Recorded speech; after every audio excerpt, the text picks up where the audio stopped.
Mari sama-sama sebelum kita memuji dan menyembah Tuhan, kita bersatu di dalam doa. Terima kasih Tuhan Yesus, terima kasih Bapa yang baik Tuhan.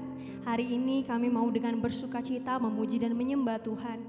Biarlah setiap pujian dan penyembahan kami ini semua untuk Tuhan. Dan ini semua untuk menyenangkan hati Tuhan. Inilah yang dapat kami persembahkan Bapa. Terima kasih Tuhan, terima kasih Bapa yang baik. Kami berdoa dan mengucap syukur hanya di dalam nama Tuhan Yesus. Mari sama-sama kita katakan amin. Woo! Siap bersama-sama kita memuji Tuhan, ada amin? Amin. Mari kita puji Tuhan.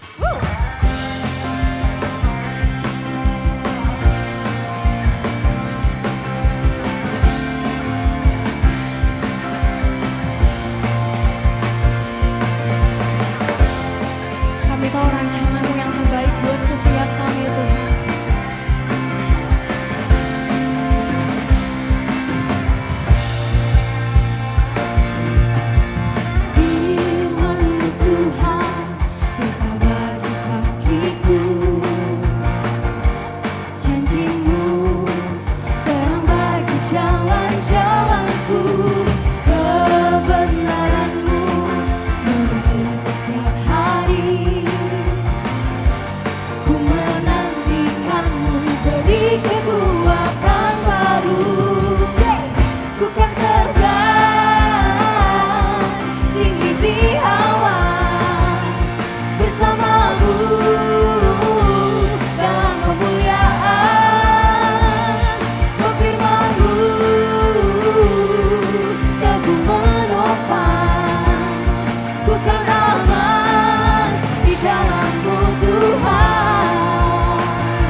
Yesus adalah juru selamat setiap kita. Katakan haleluya. Haleluya.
Segala pujian hanya bagimu Tuhan. Hari ini kami datang Tuhan dengan segenap hati kami Tuhan. Sebab kami tahu dalam kondisi apapun hanya Tuhan satu-satunya yang tidak pernah meninggalkan kami Tuhan. Hanya Engkau yang selalu memegang tangan setiap kami Bapa. Hari ini kami bawa penyembahan kami di hadapan-Mu Tuhan, tanda kami berserah sama Engkau Tuhan Yesus. Terima kasih Bapa, terima kasih Tuhan Yesus. Yes Lord.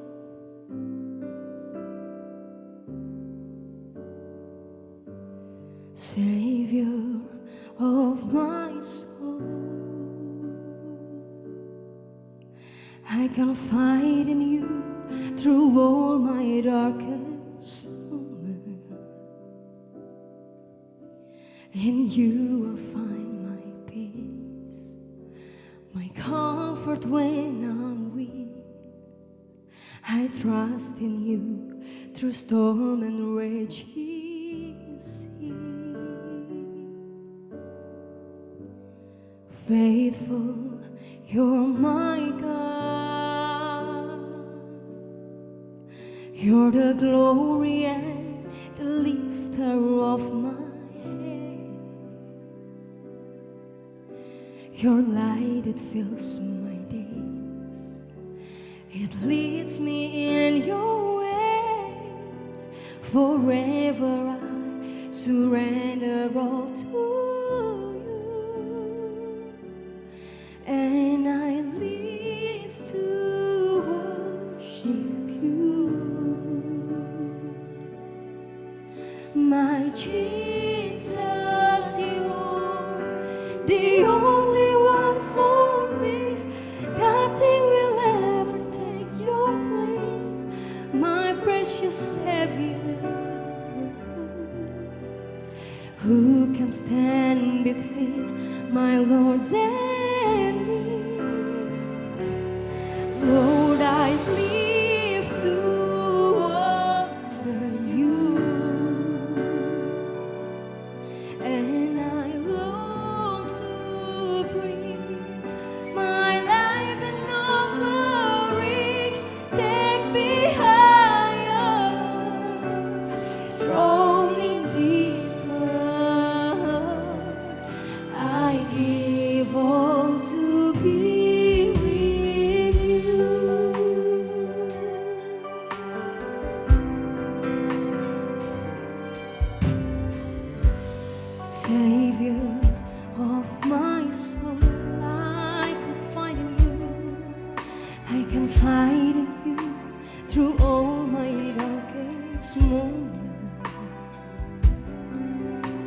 In you find my peace, my comfort when I'm weak.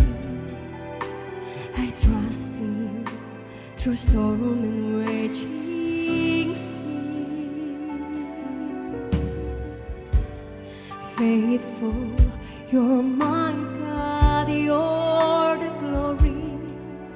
You're the glory and the lifter of my head. Your light, it fills my days. It leads me in your ways. Forever I surrender all to you. And I live to worship you. My Jesus, you're the only one for me. Nothing will ever take your place, my precious Savior. Who can stand between my Lord and me? Lord, I live to honor you. And I long to bring my life in offering. Take me higher, draw me deeper. I give all to be with you. Somebody else. And I live to worship you. My Jesus, you're the only one for me. Nothing will ever take your place, my precious Savior. Who can stand between my Lord and thee? Lord, I live to honor you.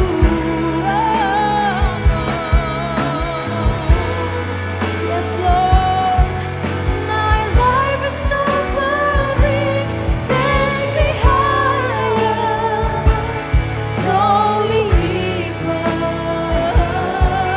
I give all to be with you. Take me higher, take me higher, draw me deeper. I give all to be with you. Take me higher, draw me deeper. I give all to be with you.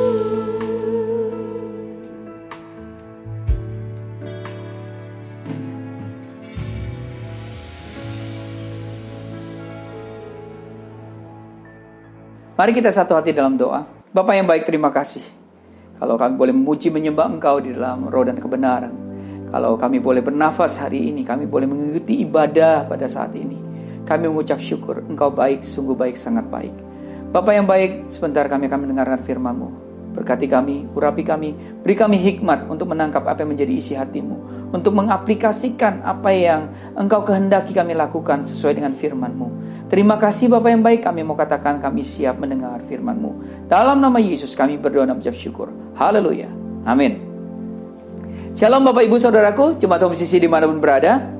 Kita masih dalam rangkaian pelajaran 7 jemaat di kitab Wahyu. Kalau minggu sebelumnya kita telah belajar perihal tulisan yang ditujukan kepada jemaat Efesus dan juga kepada jemaat di Smyrna. Maka minggu ini kita akan belajar tulisan yang ditujukan kepada jemaat di Pergamus. Ya, mari kita buka di dalam Wahyu 2. Wahyu 2 ayat 12 sampai dengan ayat yang ke-17 ya. Wahyu 2 ayat yang ke-12 sampai dengan yang ke-17. Saya bacakan buat Bapak Ibu Saudara jemaat Sisi dimanapun berada. Ayat 12. Dan kepada jemaat di Pergamus, ayat 12, dan tuliskanlah kepada malaikat jemaat di Pergamus. Inilah firman Dia yang memakai pedang yang tajam dan bermata dua. Ayat 13, aku tahu di mana engkau diam, yaitu di sana, di tempat tahta iblis. Dan engkau berpegang kepada namaku, dan engkau tidak menyangkal imanmu kepadaku, juga tidak pada zaman Antipas saksiku, yang setia kepadaku, yang dibunuh di hadapan kamu di mana iblis diam. Ayat 14, tetapi aku mempunyai beberapa keberatan terhadap engkau. Di antaramu ada beberapa orang yang menganut ajaran Bileam, yang memberi nasihat kepada Balak untuk menyesatkan orang Israel, supaya mereka makan persembahan berhala dan berbuat zina. Ayat 15, demikian juga ada padamu orang-orang yang berpegang kepada ajaran pengikut Nikolaus. Ya. Ayat 16, sebab itu bertobatlah. Jika tidak demikian, aku akan segera datang kepadamu dan aku akan memerangi mereka dengan pedang yang di mulutku ini. Ayat 17, siapa bertelinga, hendaklah ia mendengarkan apa yang dikatakan Roh kepada jemaat-jemaat. Barang siapa menang, kepadanya akan kuberikan dari mana yang tersembunyi. Dan aku akan mengaruniakan kepadanya batu putih yang di atasnya tertulis nama baru, yang tidak diketahui oleh siapapun selain oleh yang menerimanya. Amin. Bapak, Ibu, Saudaraku, rekan-rekan terkasih jemaat Home CC dimanapun berada, di sini kita melihat bahwa Tuhan Yesus begitu keras terhadap jemaat di Pergamus. Tuhan Yesus mengawali dengan perkataan di ayat yang ke-12, dan tuliskanlah kepada malaikat jemaat di Pergamus, inilah firman Dia yang memakai pedang yang tajam dan bermata dua. Bapak, Ibu, Saudaraku, rekan-rekan terkasih jemaat Home CC dimanapun berada, pedang itu selalu identik untuk membunuh ataupun juga untuk melindungi. Ya, pedang bermata dua berarti bahwa kedua sisi pada pedang tersebut sama-sama tajam. Ya, kalau kita lihat pisau dapur ya, misalnya di rumah kita, ya, biasanya pisau dapur hanya tajam satu sisi, ya, satu sisinya saja. Sementara pedang yang dimaksudkan dalam ayat ini adalah pedang bermata dua yang tajam kedua sisinya. Hal ini bisa diartikan bahwa pedang ini untuk melindungi dan juga untuk membunuh. Melindungi anak-anak Tuhan dan membunuh kuasa iblis, ya, yang ingin menghancurkan iman daripada anak-anak Tuhan. Bapak, Ibu, Saudaraku, rekan-rekan terkasih jemaat Home CC dimanapun berada, mari kita perhatikan di dalam ayat yang ke-13. Aku tahu di mana engkau diam, yaitu di sana, di tempat tahta iblis. Kalau kita baca ini, maka kalimat tersebut memberikan kesan yang kuat bahwa jemaat di Pergamus diam di tempat tahta iblis. Namun bukan demikian maksudnya, Bapak, Ibu, Saudaraku, ya. Mari kita lihat versi King James, ya. Ya, dikatakan, I know thy works and where thou dwellest, even where Satan's seat. Jadi dari versi King James ini artinya adalah aku tahu pekerjaanmu dan di mana kamu tinggal. Ya kan? Bahkan di mana kursi iblis berada. Ya. Jadi sebenarnya Tuhan Yesus sama sekali tidak mengatakan bahwa jemaat Pergamus itu berada di tatahnya iblis. Bukan itu, ya. Jadi ayat ini mengatakan bahwa Tuhan Yesus itu tahu semua pekerjaan jemaat Pergamus, ya. Tahu apa yang mereka lakukan dalam kegiatan sehari-hari mereka, tahu bagaimana kehidupan rumah tangga mereka, tahu kehidupan pelayanan mereka. Dan bukan hanya itu saja, ya. Namun Tuhan juga tahu, ya, di mana mereka tinggal. Artinya apa? Tahu situasi, ya, kehidupan mereka sampai kehidupan pribadi daripada jemaat Pergamus. Juga dikatakan Tuhan Yesus tahu di manakah letak tempatnya kursi iblis berada untuk mencobai jemaat Pergamus. Itu maksudnya. Pencobaan ini mungkin dengan sebuah tawaran untuk menikmati kehidupan di dunia, namun harus dengan cara meninggalkan iman. Ya, maka dari itu kita juga harus tahu bahwa Tuhan Yesus itu benar-benar mengetahui semua penderitaan dan kesulitan yang kita hadapi. Sekalipun kita menyimpannya rapat-rapat dalam kamar kita, sekalipun kita menangis dalam kamar mandi, gitu ya, kita menangis dalam kamar kita dan tidak ada yang tahu, tidak ada seorang pun tahu penderitaan kita. Namun saya mau kasih tahu, saudaraku, bahwa Tuhan Yesus tahu semua persoalan yang kita tutup rapat dan rahasiakan dari orang lain. Tuhan Yesus tahu di mana kita berada, walaupun itu dalam kesunyian kita. Tuhan Yesus tahu di mana kita berdiam diri dan sedang menggumuli semua persoalan yang ada.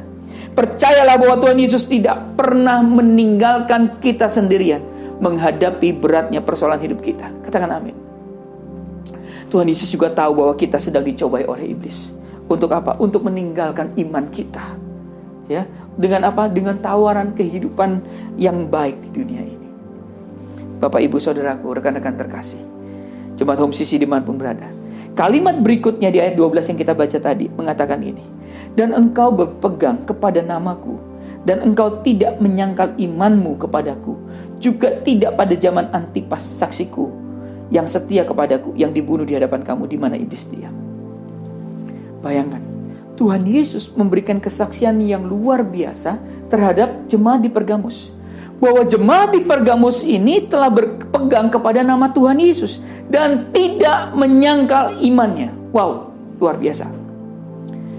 Bukankah ini sesuatu yang luar biasa, Bapak Ibu Saudaraku? Ya, bahwa tindakan iman jemaat Pergamus itu diakui oleh Tuhan Yesus sendiri. Dia mengakui, Tuhan Yesus mengakui. Demikian juga harusnya dengan kita, ya, bahwa kita harus terus berpegang pada Tuhan Yesus dan jangan pernah lepaskan iman kita. Ya, jangan pernah lepaskan iman kita kepada Tuhan. Jangan. Bapak Ibu Saudaraku, Tuhan Yesus juga mengatakan bahwa jemaat Pergamus tidak menyangkal imannya. Bapak Ibu Saudaraku, rekan-rekan terkasih jemaat Home CC dimanapun berada, seseorang dapat menyangkal iman bila ia berada di antara posisi antara hidup dan mati. Dan di posisi inilah yang nampaknya dihadapi oleh jemaat di Pergamus.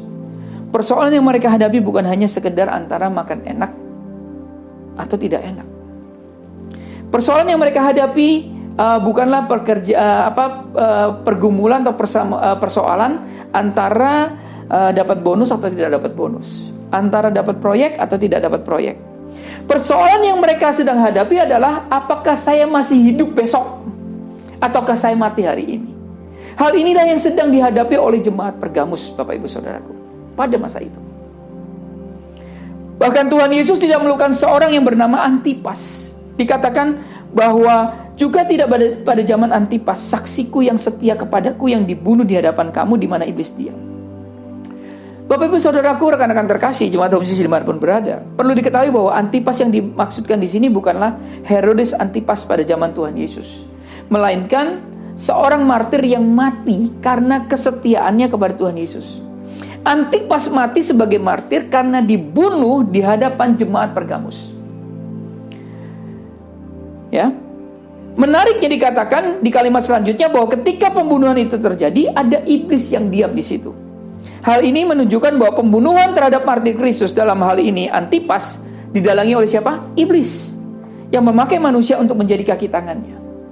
Orang-orang yang melakukan pembunuhan ini sudah pasti kerasukan setan dan telah kehilangan akal, ya, karena kebencian yang maksimal terhadap nama Tuhan Yesus dan ajarannya. Namun bagi para martir yang terbunuh, mereka sama sekali tidak dikuasai oleh iblis, justru disambut sendiri oleh Tuhan Yesus Kristus. Bapak Ibu Saudaraku, rekan-rekan terkasih jemaat Home CC dimanapun berada, masih ingat kisah Stefanus? Kita lihat ya, Stefanus, ya, dalam kisah 7 ayat 56 sampai 57. Kisah 7 ayat 56 sampai 57. Ketika itu, ya, Stefanus bilang, katakan begini, lihat, kata Stefanus, saya melihat surga terbuka dan anak manusia berdiri di sebelah kanan Allah. Anggota-anggota mahkamah itu menutup telinga mereka sambil berteriak lalu serentak menyerang Stefanus. Bapak Ibu Saudaraku, ketika sebagian orang sedang marah, ya, hingga memuncak karena pekerjaan iblis, justru Stefanus yang dibunuh itu malah melihat surga terbuka dan melihat Tuhan Yesus sedang menyambut kedatangannya ke surga mulia. Kalau seperti ini, apakah Stefanus merasakan kesakitan karena dirajam dengan batu? Kok saya yakin bahwa Stefanus tidak merasakan sakit sama sekali. Kenapa? Karena ia dilingkupi dengan atmosfer surga. Ia melihat surga terbuka, melihat isi surga dan melihat bagaimana Tuhan Yesus menyambutnya. Bapak Ibu Saudaraku, rekan-rekan terkasih jemaat Home CC dimanapun berada, perlu kita ketahui bahwa seseorang menjadi martir ini merupakan orang-orang pilihan. Ya, dan tidak semua orang ditentukan untuk menjadi martir. Jadi saudara jangan khawatir kalau memang tidak mendapatkan karunia martir, ya, maka tidak akan menjadi martir. Katakan amin. Hal ini dapat kita lihat di Wahyu 6 ayat 11. Wahyu 6 ayat 11, ya. Mereka masing-masing diberi sehelai jubah yang putih yaitu para martir. Lalu mereka disuruh beristirahat sebentar lagi sampai sudah lengkap jumlah teman-teman seperjuangan. ya, yaitu para martir lainnya, dan saudara-saudara mereka, yaitu para martir yang masih hidup, ya, yang akan dibunuh seperti mereka. Namun ketika memang kita diberi karunia martir, percayalah bahwa kita tidak akan merasakan apapun ketika sedang menghadapi kematian. Kenapa? Karena Tuhan Yesus sendiri yang akan datang menyambut kedatangan para martirnya. Mari kita lanjutkan, ya, di ayat 14 dan 15. Wahyu 2 ayat 14 sampai 15. Tetapi aku mempunyai beberapa keberatan terhadap engkau. Wah, jadi ada beberapa keberatan, ya. Di antaramu ada beberapa orang yang menganut ajaran Bileam, ajaran doktrin, ya, yang memberi nasihat kepada Balak untuk menyesatkan orang Israel supaya mereka makan persembahan berhala dan berbuat zina. Demikian juga ada padamu orang yang berpegang kepada ajaran atau doktrin daripada pengikut Nikolaus. Bapak Ibu Saudaraku, sekalipun di ayat sebelumnya jemaat Pergamus adalah jemaat yang luar biasa, namun Tuhan Yesus memberikan teguran kepada mereka karena mereka menganut ajaran Bileam, agar jemaat Pergamus yang luar biasa itu bisa disesatkan dan melakukan perzinahan. Nah, dari hal ini kita belajar bahwa sekalipun kita mencintai Tuhan sepanjang hidup kita, percayalah bahwa iblis juga akan selalu berusaha menyesatkan kita dengan doktrin dan juga dosa-dosa yang nikmat secara kedagingan. Kita sebagai anak Tuhan harus apa? Harus saling menopang, harus saling menolong, mendoakan, serta apa? Waspada agar kita tidak terpleset di dalam pelayanan atau dalam kehidupan kita. Katakan amin. Bapak Ibu Saudaraku, rekan-rekan terkasih. Namun jika ada saudara kita yang terpleset, janganlah kita menghakimi mereka. Berhenti menghakimi. Janganlah kita menghakimi mereka bahwa mereka tidak layak lagi untuk bangkit. Gak boleh, saudaraku. Tidak lagi layak mereka bersama-sama dalam komunitas jemaat. Tapi apa yang harus kita lakukan? Rangkul mereka dengan kasih. Katakan amin. Ingat, kalau anak-anak Tuhan tidak merangkul mereka yang jatuh terpeleset di dalam dosa, maka orang-orang di dunia, ya, orang-orang dunia sana sudah siap untuk merangkul, memeluk, dan menerima mereka.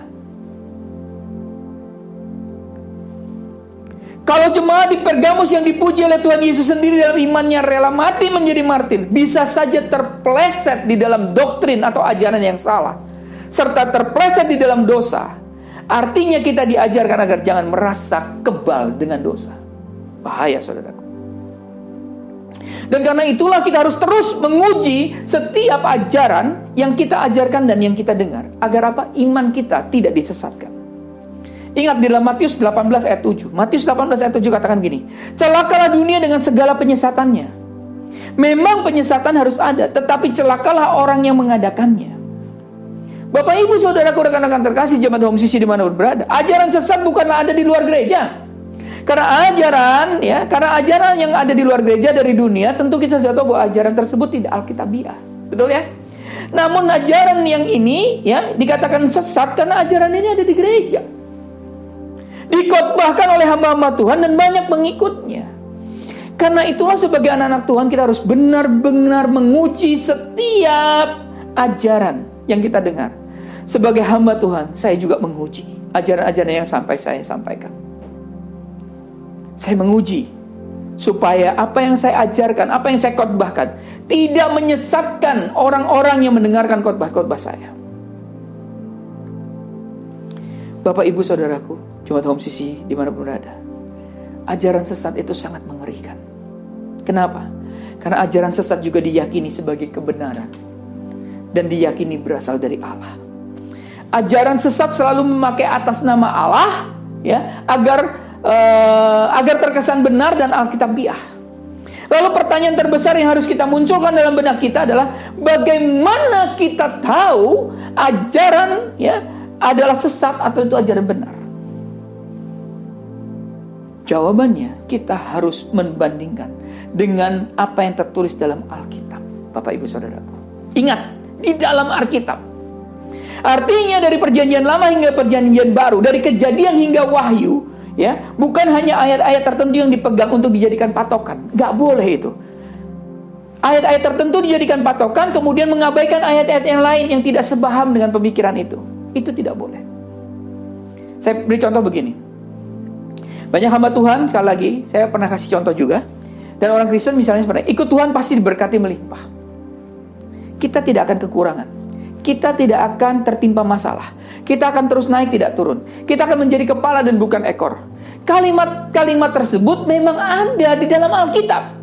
Namun dengan mengajarkan secara tidak seimbang atau hanya satu bagian dan menutupi bagian lain, ini bisa menjadi ajaran sesat. Kenapa? Karena tidak menyampaikan kebenaran yang utuh. Hal yang benar adalah bahwa di bagian Alkitab yang lain dikatakan, contoh di dalam Lukas 9 ayat 23, ya, katanya kepada mereka semua, Lukas 9 ayat 23, setiap orang yang mau mengikut aku, ia harus menyangkal dirinya, memikul salibnya setiap hari, mengikut aku. Dikatakan bahwa kita harus memikul salib setiap hari. Salib ini tentu berbicara kesukaran, bukan berbicara materi atau uang, namun penderitaan sebagai anak-anak Tuhan. Kita lihat lagi dalam 2 Korintus 4 ayat 16. 2 Korintus 4 ayat 16. Sebab itu kami tidak tawar hati, tetapi meskipun manusia lahiriah kami semakin merosot, namun manusia batinnya kami dibaharui dari sehari ke sehari. Paulus mengatakan bahwa tubuh manusianya atau tubuh jasmaninya semakin merosot. Sementara banyak hamba Tuhan mengatakan bahwa sakit penyakit adalah dari iblis. Mungkin Bapak Ibu pernah sudah mendengar apa yang dikhotbahkan oleh Pastor Yotam, ya, di tahun lalu di Matius 7 ayat 24 sampai 27 mengenai dasar, dua macam dasar. Dijelaskan oleh Pastor Yotam saat itu bahwa anak-anak Tuhan yang memiliki iman yang benar itu juga mengalami yang namanya hujan, banjir, badai di dalam kehidupannya. Jadi Bapak Ibu Saudaraku, rekan-rekan terkasih jemaat Home Sisi dimanapun berada, yang saya mau tekankan untuk kita semua adalah hati-hati dengan penyesatan dan ajaran yang tidak sehat atau tidak seimbang. Kita percaya bahwa Tuhan pasti memberkati kita sebagai anak-anaknya. Amin. Namun cintailah Tuhan bukan karena ingin berkatnya. Cintailah Tuhan karena Ia adalah Tuhan dan Bapa kita, di mana kita berhutang, ya, atas kebaikannya, akan kebaikannya, ya. Kenapa? Karena Dia mati di kayu salib untuk menebus dosa kita. Mari kita lanjutkan di dalam Wahyu 2 ayat 16 sampai 17. Ya, ayat 16 sampai 17. Sebab itu bertobatlah, jika tidak demikian aku akan segera datang kepadamu dan aku akan memerangi mereka dengan pedang yang di mulutku ini. Siapa bertelinga, hendaklah yang mendengar apa yang dikatakan Roh kepada jemaat-jemaat. Barang siapa menang, kepadanya akan kuberikan dari mana yang tersembunyi, dan aku akan mengaruniakan kepadanya batu putih yang di atasnya tertulis nama baru yang tidak diketahui oleh siapapun selain oleh yang menerimanya. Bapak Ibu Saudaraku, dari hal ini kita belajar bahwa sekalipun kita pelayanan dengan luar biasa kepada Tuhan, namun bila kita membiarkan ajaran sesat ada di hidup kita dan kenikmatan dosa secara terus-menerus dan tidak bertobat, maka Tuhan justru akan datang dan memerangi kita. Roma 8 ayat 31 katakan begini, sebab itu apakah yang akan kita katakan tentang semuanya itu? Jika Allah di pihak kita, siapakah yang akan melawan kita? Roma 8 ayat 31 ini Tuhan katakan, jika Allah di pihak kita, tidak ada yang melawan kita. Namun bila kita tidak di pihak Allah, maka Allah lah yang menjadi lawan kita. Karena itu kita harus waspada Bapak Ibu Saudaraku. Dan terakhir, kita harus ikut setia. Setia ikut Tuhan sampai akhir hidup kita. Dan ketika kita telah selesai dengan hidup kita ini, ya, kita pulang, dipanggil pulang oleh Bapa. Tuhan akan mengaruniakan kehidupan kekal selamanya untuk kita. Mari setialah kepada Tuhan. Waspadalah dengan ajaran sesat dan uji setiap ajaran dengan firman Tuhan, dengan Alkitab. Uji saudaraku. Saya percaya ketika kita mendengarkan khotbah ini, ketika kita mempelajari tulisan Jemaat Pergamus ini, kita akan terus setia ikut Tuhan. Tuhan Yesus memberkati. Kami perlukan keajaiban-Mu, kami butuhkan sentuhan tangan-Mu, kami tak dapat jalan sendiri. Kami perlu Kau Tuhan, kami perlu Kau. Sekali lagi sama-sama katakan.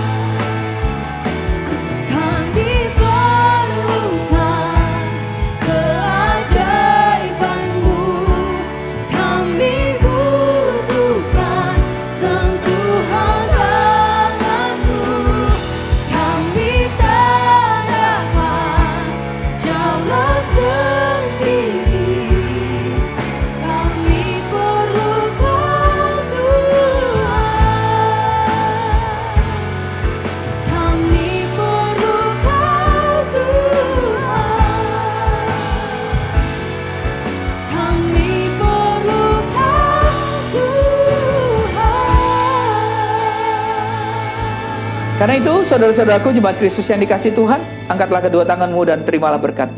Mari aminkan setiap perkataan berkat yang kita percaya kita menerimanya. Tuhan memberkati engkau dan melindungi engkau. Tuhan menyinari engkau dengan wajahnya dan memberi engkau kasih karunia.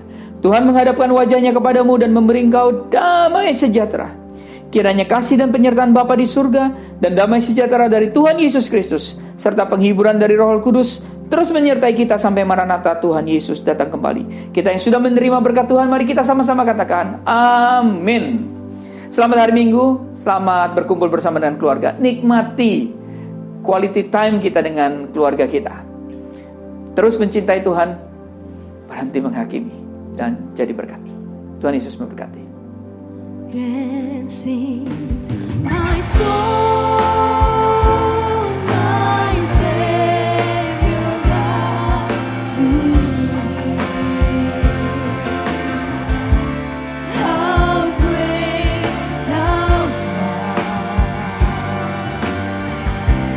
How great Thou art! Then sings my soul, my Savior God, to Thee. How great Thou art! How great Thou art! Then sings my soul, my Savior God, to Thee. How great Thou art! How great Thou art! Then sings my soul, my Savior God, to Thee. How great Thou art! How great Thou art! How great You are, God! How great Thou art! How great Thou art! How great Thou art! How great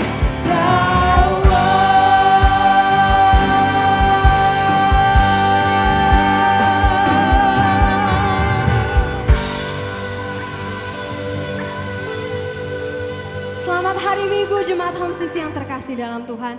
Tuhan Yesus memberkati.